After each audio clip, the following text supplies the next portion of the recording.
The strained relationship between China and the U.S. has led to a recent investigation by a U.S. Congressional Committee. The committee is investigating investments made by four venture capital firms and Chinese technology companies. The investigation coincides with China's tech sector walking out from its own regulatory crackdown. Despite this, some U.S. investors remain motivated to finance Chinese startups through venture capital investments. What factors contribute to their continued appetite? We're asking Kaidi Gao, Associate Analyst for Venture Capital at PitchBook.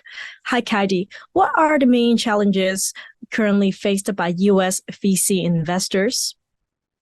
For sure, it wouldn't be an exaggeration to say that U.S. investors that are looking to invest in China's VC market are sandwiched between two layers of uncertainty and hurdles, both from China and from the U.S. From the Chinese side, U.S. investor confidence was tested and weakened due to three main factors. One, the possibility of sudden changes from the Beijing government policies. Two, a lack of clarity on whether the Chinese government truly welcomes foreign capital and will stay committed to support meaningful U.S. investments in a way that is going to allow these U.S. investors to repatriate their financial gains. Three, slowed economic growth in China and a decline in highly investable deal availability in industry sectors that historically have garnered U.S. investor interest due to their high risk return profile. What about the willingness of U.S. investors to continue allocating capital to China? Are there specific areas or sectors that are more affected by the geopolitical tensions between the two countries than others? For sure. Escalating U.S.-China tensions have definitely added to challenges that U.S. investors have already encountered to continue putting capital to work in the region. I would say the most directly impacted industry sectors are the ones that are strategically important or sensitive, in particular semiconductors, microelectronics, quantum computing, as well as artificial intelligence.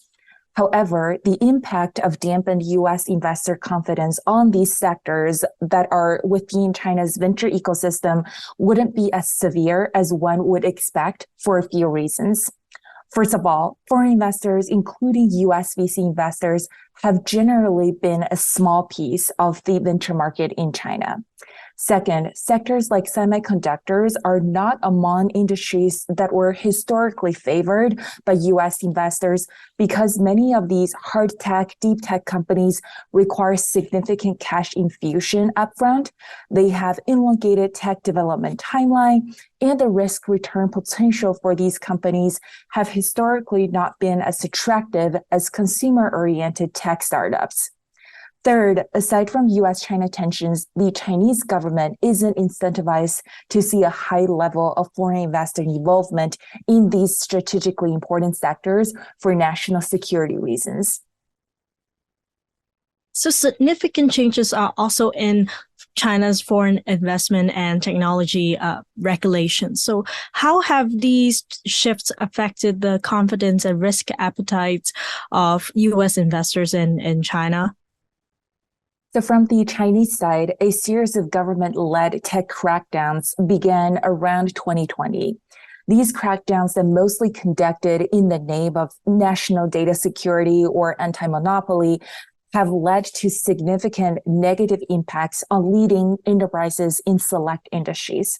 For example, DD Global was delisted from New York Stock Exchange, and the education technology sector, which was one of the industries that historically favored by U.S. venture dollars, saw massive value being wiped out overnight. In addition, until earlier this year, throughout the pandemic, the Chinese government had very strict COVID restrictions. A series of massive city lockdowns in 2022 have also added downward pressure on the regional private market deal-making activity. All of these events and policies took a toll on U.S. investor confidence. I would say that until the dust settles, many U.S. investors have become more cautious while taking a wait-and-see approach to investing in China. In China's private market, lately there has been a string of news around USD funds downsizing their teams, lowering salary band, further attesting to waned US investor confidence towards China. Lastly, how do US VC investors evaluate risk-adjusted return? And despite all these challenges, is China still attractive to these investors? So more than a few large-scale US VC firms with a global reach have been actively looking at other parts of APAC, say Japan, India, Southeast Asia, while they were reevaluating their China strategy and exposure. So investors that are looking to diversify away from China will need to determine if the size and return profile of China's VC market is more appealing than other parts of APAC. There are several potential hurdles to putting meaningful capital to work in these emerging markets. First of all, many of these markets, say Korea, Australia, are significantly smaller than China. Second, there might not be a large volume of highly investable deals because of the smaller market sizes, especially in sectors that are highly scalable. Third, it takes time to build connections with regional players and adapt to these highly localized markets.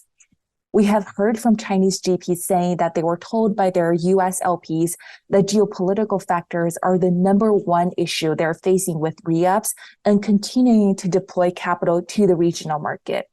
But some of these players remain hopeful that if US-China tensions will tone down or return to normal, US investors are still open to and are interested in investing in China with massive population, large market size, strong talent base, and above all, attractive financial return potential when the public exit channels remain open. Thank you so much for joining us from Seattle. For Morningstar, I'm Caitlin.